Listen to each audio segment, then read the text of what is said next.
This is a live picture that you're seeing right now of the news conference. Good evening, Let's everyone. listen in. I'm Lieutenant Colonel Lee Peters, 1st Armored Division and Fort Bliss Public Affairs Officer. We will begin shortly with Major General Stephen Twitty, Commanding General of Fort Bliss, Texas, making a statement about tonight's incident. Also present are Mr. Peter Dancy, Acting Director, El Paso Veterans Affairs Healthcare System, Mr. Doug Lindquist, FBI Special Agent in Charge, and Lieutenant Colonel Jeremy Willingham, Fort Bliss Director of Emergency Services. We will not be answering any questions following this statement. Ladies and gentlemen, Major General Stephen Twitty.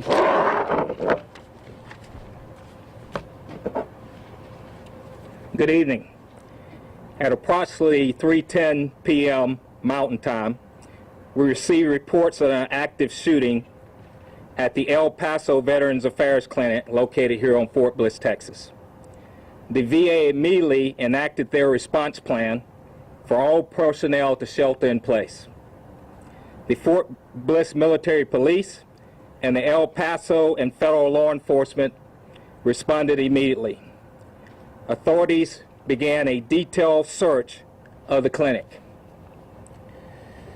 The alleged shooter is dead, and we have one casualty. That casualty is deceased. All other VA patients and staff are safe. This is an active crime scene, and the shooting incident is under investigation. The FBI has the lead for the investigation, and our Criminal Investigation Division will be in support of the investigation.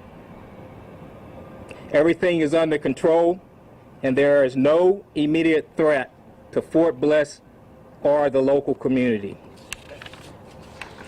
Additional information on this incident will be released at the appropriate time.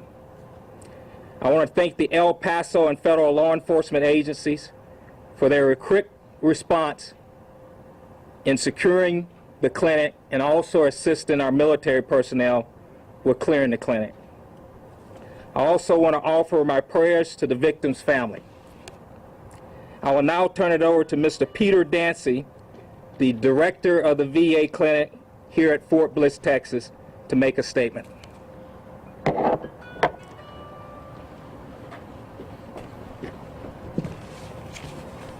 I would like to echo General Twitty's in thanking the local law enforcement officials for the outstanding support provided.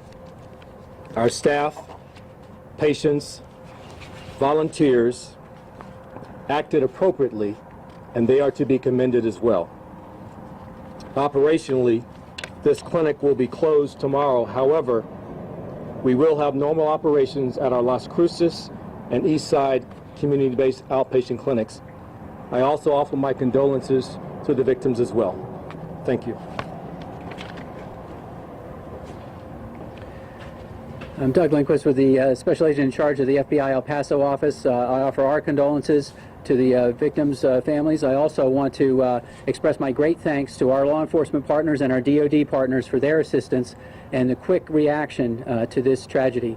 This has been a model of how to respond, and this is nothing surprising to me. This is something I've seen since I've gotten here to El Paso. Our partners work very, very well together, and we have been preparing in the event we've had to respond to something like this, and unfortunately we've had to exercise that today.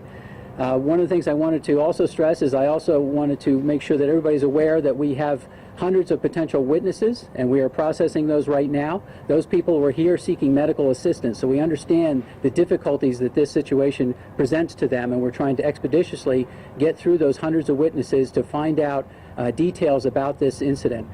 We have an active investigation, as General Twitty mentioned. The VA has been fantastic with cooperation, and the CID has been wonderful as well. So we're working on that case right now. The next steps for us, in addition to the witness interviews, is to now process the crime scene. So we're bringing our evidence response team in here to do that, and that could take well into the evening. So we would possibly have an update tomorrow at some time, and we'll be able to present that information when we're all ready to bring some information out on that. But that's what we're going to work on here. This will take some time. These incidents typically involve first clearing and making sure that the environment is safe not only for all of the potential witnesses and people that were involved, but also for all of our DOD and law enforcement partners to then process the building, and that's what we're working on right now. So with that, I will turn it over to Colonel Peters. Thank you. Ladies and gentlemen, again, I want to thank you for coming here.